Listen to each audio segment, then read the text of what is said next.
Meet me at the clock. For over a century, New Yorkers have used the Waldorf Astoria clock as a meeting place.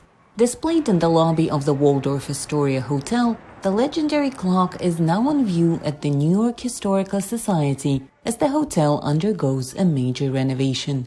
The clock was a gift from England's Queen Victoria and made its public debut at the Chicago World's Fair in 1893. Well, I think there were quite a number of clocks that were shown at that exposition. And I think the technology and the mechanics behind clocks have always fascinated people. I mean, there have been points of fascination for centuries.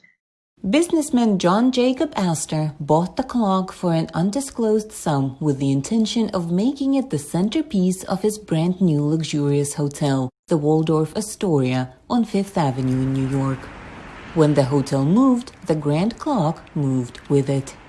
The clock has seen politicians, royalty, and even played a role in movies ranging from The Great Gatsby to an iconic scene in Scent of a Woman when Al Pacino dances beneath the famous timepiece.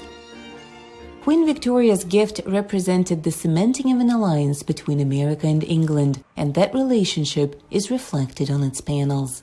It's clear that the goal was to present a cross-section of important American men dating from basically the time of the American Revolution up until 1893. So I think that there was an attempt by the British to really provide an example of different types of statesmen, and they're not all presidents, Benjamin Franklin is included, who had importance to the history of the United States.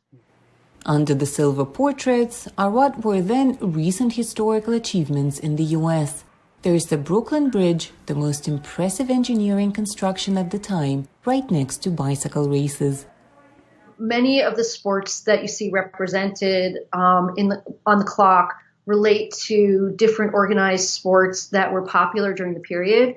Bicycling, for example, became very, very popular in the 1890s. And late 1880s. So that makes it's perfectly logical that those kinds of sports, or that bicycling in particular, would be represented.